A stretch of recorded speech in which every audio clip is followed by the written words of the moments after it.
Magandang hapon po sa inyong lahat. Hello. Hi. May isang kasabihan tungkol sa bukasyon. Narinig na ba ninyo ang mga salitang bukasyon, mga bata? Inana yung mga bata, narinig na ninyo? Very good. Ano bang ibig sabihin ng bukasyon? Ang bukasyon ay tawag ng Panginoon kung saan tayo dapat lalagay sa buhay. Nakuha nyo? Kung saan ang ating pwesto o lugar sa buhay. Maliwanag? So, yung kasabihan ay ito. Ang bukasyon mo sa buhay o kung saan ka tinatawag ng Panginoon ay kung saan ka pinakamasaya at pinakakailangan. Nakuha niyo? Kung saan ka pinakamasaya, saan ka pinakakailangan, yan ang bukasyon mo sa buhay.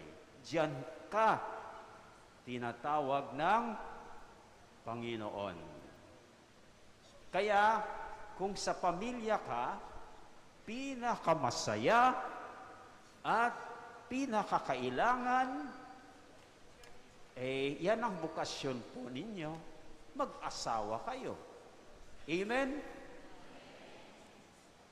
Kung ang pagmamadre ay kung saan ka pinakamasaya, pinakakailangan, yan ang bukasyon mo. At diyan ka tinatawag ng Panginoon. Amen ba yan? Kung sa pagpapari ka, pinakamasaya, pinakakailangan, yan ang bukasyon mo sa buhay. Diyan ka tinatawag ng Panginoon. O, tumatawa kayo. Baka gusto niyo magpare. So, yan ang bukasyon. At ngayong ika-4 na linggo ng muling pagkabuhay, may 2 po tayong ipinagdiriwang ngayon. Ano yung 2 nating ipinagdiriwang? Ang pandaigdigang araw ng panalangin para sa bukasyon. At ang ikalawa ay linggo ng mabuting pastol. So, sa mga pagdiriwang na ito, isa sa mga panawagan ay magdasal po tayo para marami ang tutugon sa tawag ng pagiging pari na dapat mga mabuting pastol. Yan din ang isang aral na nais iparating sa atin ng mga pagbasa ngayong ika-4 na linggo ng pagkabuhay. So una, magdasal po tayo para marami ang tutugon sa tawag ng pagiging pari. Ngayon, sa aling pagbasa natin o saang aling pagbasa na papahiwatig na ang dasal o panalangin ay may malaking nagagawa.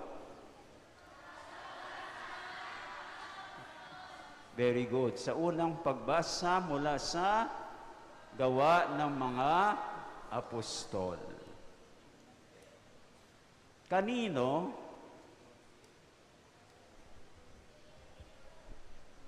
Kanino? Di pa ako tapos, alam na ninyo. Kaninong dasal ang may malaking nagawa? Kay Apostol Pedro. At sino ang kanyang ipinagdasal?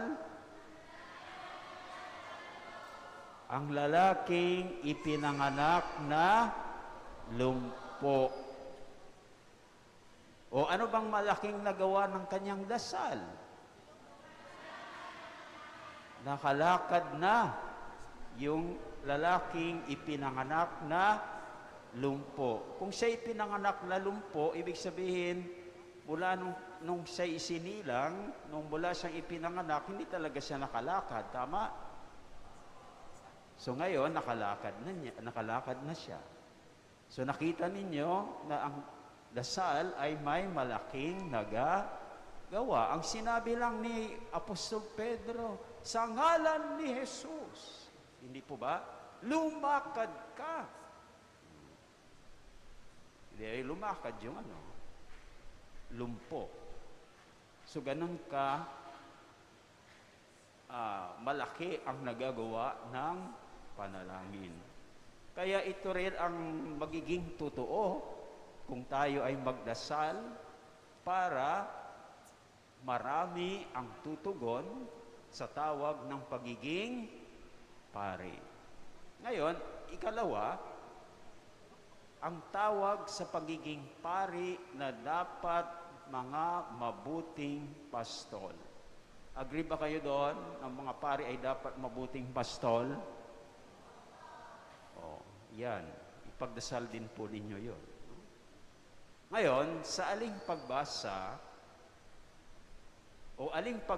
ang nagbibigay ng isang halimbawa ng mabuting pastol?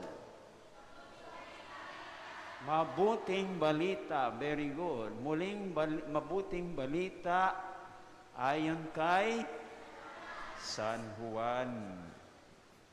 Ngayon, sino ang ibinigay na halimbawa ng mabuting pastol?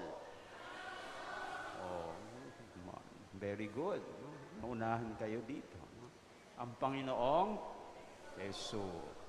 So ang Panginoong Jesus ay mabuting pastol. Bakit siya mabuting pastol? Dahil mayroon siyang tatlong katangian ng mabuting pastol. Ano yung una? So ibig sabihin, mayroon siyang malasakit sa kanyang mga tupa. Hindi niya, kapag napapanganib ang kanyang mga tupa, iniiwanan ba niya?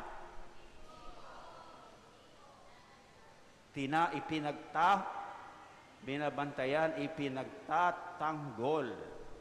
Hindi siya gaya ng upahan, no? Kapag may nakitang dumarating na asong gubat, anong ginagawa niya? Tumatakas agad, iniiwanan yung mga tupa. Ang Panginoon ay hindi, no? Inililigtas niya ang kanyang mga tupa. Totoo ba ito? O, paano niya malaman na totoo? O, inalay niya ang kanyang buhay para iligtas tayong lahat. O, yan ang una. Ang ikalawa ay nakikilala niya. Very good. Nakikilala niya ang kanyang mga tupa. At ang kanyang mga tupa ay kilala rin siya. Ibig sabihin, babad siya sa kanyang mga tupa. Ganyan din ba ang Panginoong Jesus? Siyempre yes. Kasi nasa langit mga siya eh. Nagkatawang tao siya. Bakit? Para magbabad. Hindi ba? Nababasa natin sa Ebanghelyo kung saan-saan siya napupunta, nangangaral, nagpapagaling ng mga may sakit, etc., etc. Talaga nung dumating siya rito, hamakin mo, dapat nandun na lang siya sa langit eh. Pero naging tao siya dahil nais niyang magbabad sa kanyang mga tupa. Okay? Maliwanag. Yung pangatlo,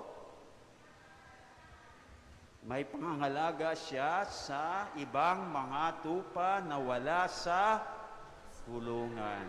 Hindi ayon niya na nagkawatak-watak ang kanyang mga tupa.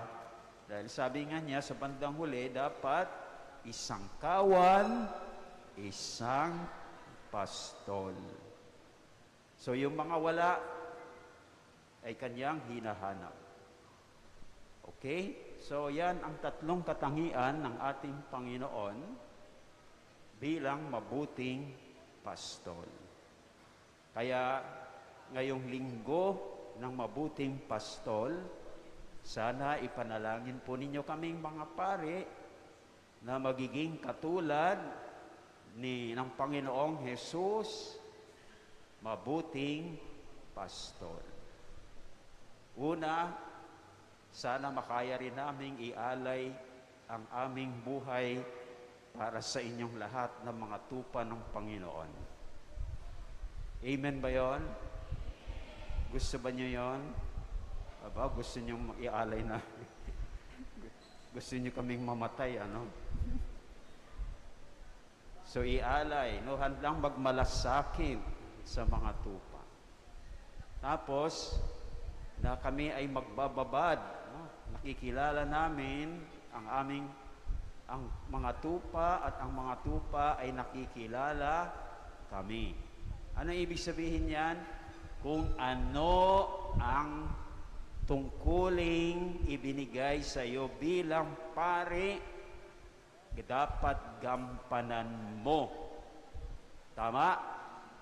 Halimbawa, gaya sa akin, ang binigay na tungkulin dito ay yung Sunday School at ang marriage encounter. So kung ako ay dapat maging mabuting pastol, dapat nagmababad ako sa Sunday School. Tama? Kasi kapag nagmababad ako doon, makikilala ko kayo. Kasi nandun ako eh. No? Kaya lang dami ninyo, di ko na makikilala. Tapos, ganon din sa ME. Makin mo, maliban sa Sunday School, may ME pa. O magbababad din ako roon. Pero yan ang sinisikap kong gawin, magbabad. No? Hindi mo pwedeng hindi gampanan yung tungkuling ibinigay sa iyo. Amen? At pangatlo, dapat ay may pangangalaga din kami sa mga tupa na hindi nagsisimba. Hindi po ba? Maraming mga Katolikong hindi nagsisimba. Kaya nahihiwalay sila. Gusto ba ni Lord John? Gusto niya dapat iisang kawan, iisang pastol. So diyan pa siguro tayo, no? Ang ginagawa na natin yan sa Sunday School, di ba? Sa Andro Reward, tama ba? Kaya dapat ipagpatuloy ninyo ang maghikayat pa nung iba na mag-join sa ating kawan ng Sunday School. Ganon din sa ME, hindi po ba? Nagre-recruit po tayo ng ibang mga couples na mag-join sa ating marriage encounter weekend. So yan, gustong-gusto ni Lord yan, na dapat mas maghikayat pa tayo ng ibang mga tupa na wala rito. O yung iba siguro, yung mga hindi nagsisimba sa kanilang pamilya, ay nais ni Lord na isama rin po ninyo. Hindi po ba?